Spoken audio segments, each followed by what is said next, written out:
Okay, this is part 2 about economic walkouts.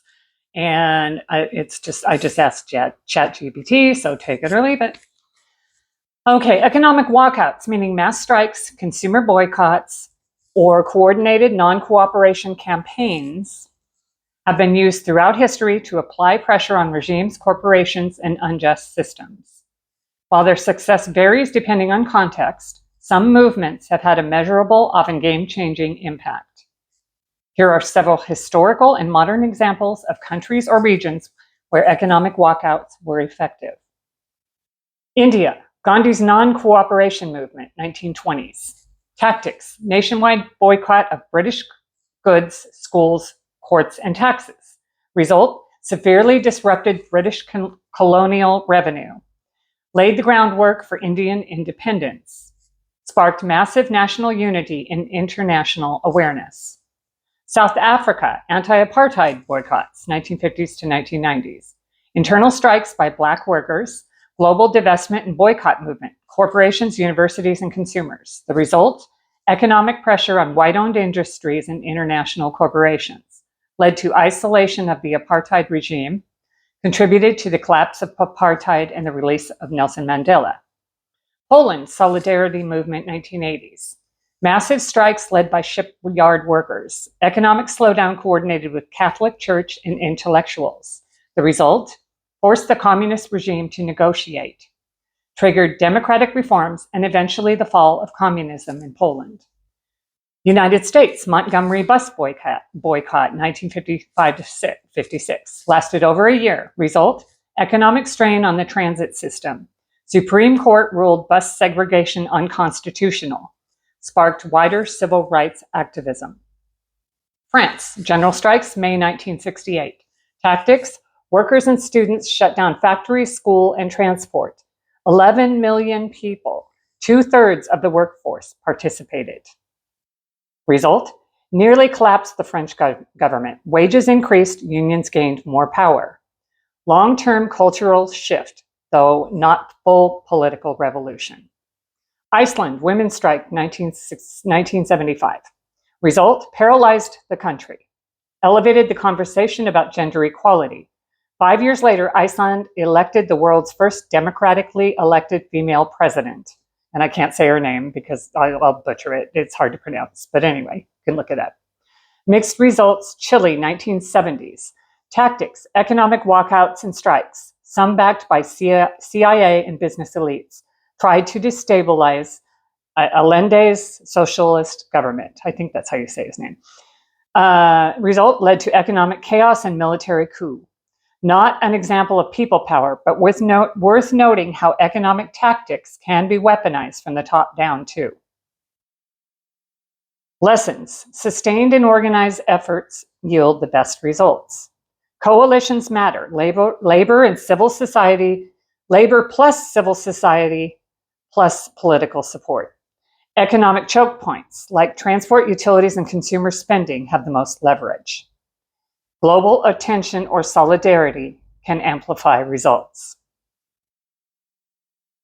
Okay, let's talk strategy, structure, and success factors for a modern US-based or global economic walkout, one rooted in people power, not performative protest.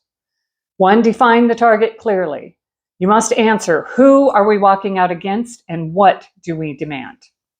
Examples, corporate oligarchy, Amazon, Walmart, BlackRock, Google, etc. Authoritarian regimes / policies, voter suppression, migrant detentions, reproductive rights rollbacks. Economic injustice, housing crisis, wage theft, healthcare denial.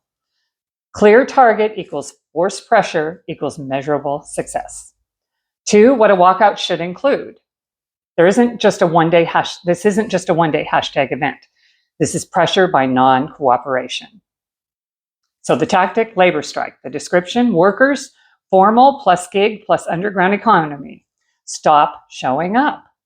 Even a partial strike can choke key industries. A consumer boycott, no shopping, no streaming, no dining out, cancel subscriptions, hit revenue pipelines. Sick outs or go slows. In essential sectors, healthcare or education, where full walkouts are dangerous, mass sick days or low effort days. Rent, mortgage strikes, collective refusal to pay inflated housing costs, needs protection networks to support retaliation victims. Debt strikes, coordinated student debt or credit card payment refusal. It's risky, requires big numbers and backup. Digital walkouts, log out days from apps and platforms profiting off your data or exploiting labor, Amazon, Meta, X, TikTok. 3, make it big. The movement must help the most vulnerable first, not sacrifice them. Essential framing. If you can afford to stop working, you're not just helping yourself, you're buying freedom for someone else. And in my opinion, help the people who can't afford it so that they can do it too. Set up mutual aid networks to support people who risk job loss, food insecurity, or eviction. Yeah, help them out. Center marginalized voices in planning and leadership. 4, timeline strategy. A walkout isn't just about one day, it's about momentum building. Week 1 to 2, awareness. Educate, share materials. Flood social media and build anticipation. Week 3, warm up action. 1 day digital walkout or boycott. Measure turnout and build alliances. Week 4, full walkout. 2 to 4 weeks of sustained pressure.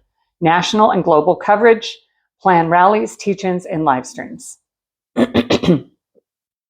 5, coalition is non-negotiable. No movement wins alone. You need labor unions, even the cautious ones. Gig worker groups, Instacart, Uber, and DoorDash. Teachers, nurses, students, and migrants. Influencers, YouTubers, journalists who'll amplify it. Legal support teams, and digital security advocates. 6, psychological leverage, fear versus hope. Authoritarians rule through fear. Counter that with, what if we stop being afraid? And they started fearing us losing faith in them. Give people small wins along the way. A corporation backs down, a law gets reversed, support surges online, and keep the fire fueled. 7, messaging, slogans, and hashtags.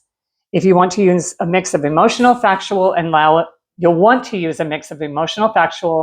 and rallying cries. Here's a few examples. I'm going to skip over those because I'm running out of time here, but well, you know what to put. And yeah.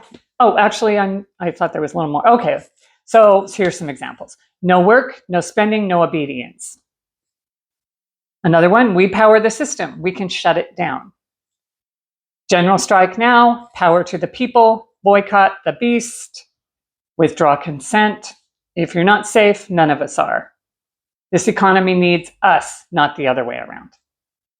And so on.